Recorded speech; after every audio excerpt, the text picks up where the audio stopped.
If you're looking into getting your first EV, you probably have a lot of questions around charging. I'll walk you through the basics in an easy to understand guide about the different types of charging.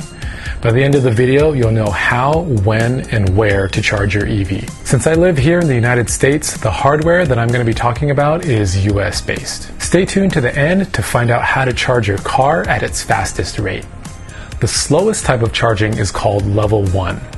All you technically need to charge an electric car is a 110 outlet, but it would take you a very long time to charge a car up to 100% with that. You gain around 5 miles of range per hour, and most new EVs come with a level 1 charger that looks a lot like this.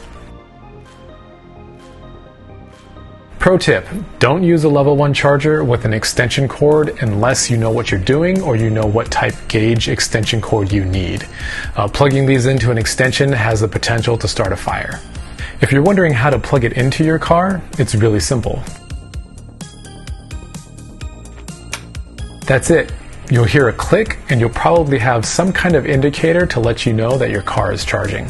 You just heard me say that you can gain about 5 miles of range in an hour using level 1. To be clear, that's just an estimate. Talking about miles gained per hour is a pretty flawed way to talk about charging EVs in general terms. An inefficient car like the Hummer EV will gain fewer miles in an hour compared to a Tesla. So just remember, whatever car you have or you're going to get, that range gain will probably be different than the general estimates that I'm giving you right now.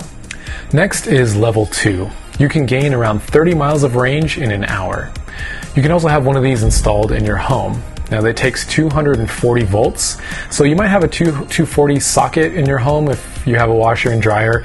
If not, I would suggest consulting an electrician and either having a socket installed or having a charging unit installed in your garage. Side note, the thing that we keep calling a charger is technically called an EVSE.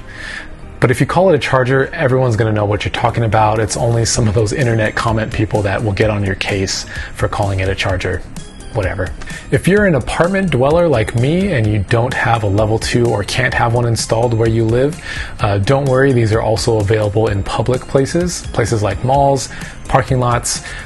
Public charging will have its own video. There's a lot to talk about there, so stay tuned for that. You'll notice that the plug that goes into the car looks a lot like the level 1 plug. And that's because it is. They're identical. This plug is called J1772. Sounds like a Star Wars droid or something, right? Apparently it's also called a J-plug. I've never heard anyone call it that, but the internet says it's also called a J-plug.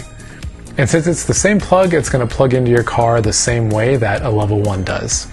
The fastest type of charging is called DC fast charging. The charging speed for this can be anywhere from 200 to 1,000 miles of range gained per hour. You'll find these in public or commercial areas. DC fast charging is known by different names like quick charging, rapid charging, or level 3, or in Tesla's case, supercharging. There are 2 types of plugs for fast charging.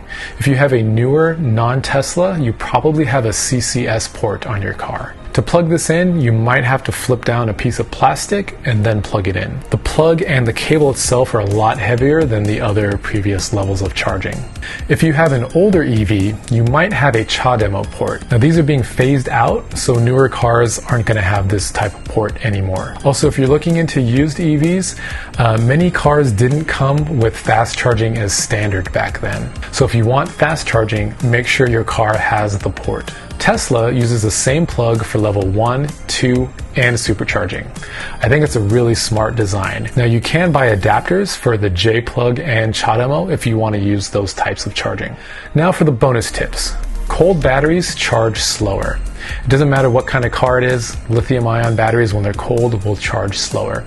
Some batteries will precondition themselves or heat themselves up before getting to a fast charge, but most don't. So just be aware if you're planning a road trip in the winter or if you live in a really cold climate, your battery is going to charge slower. Second tip. Cars charge fastest in a certain range. Now my Chevy Bolt charges fastest from single-digit percentages up to 55%.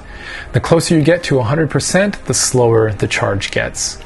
This is called the charging curve, and every EV has a charging curve. They're just different for every different model. So now you know the basics of charging. If you think it's more complicated than gas, you're right. But if you're interested in EVs, don't let that deter you. All you need is a few days, maybe a week, to get used to the new routine. We'll go beyond the basics very soon. For you apartment dwellers, check out how I was able to commute over 200 miles a day using only fast charging.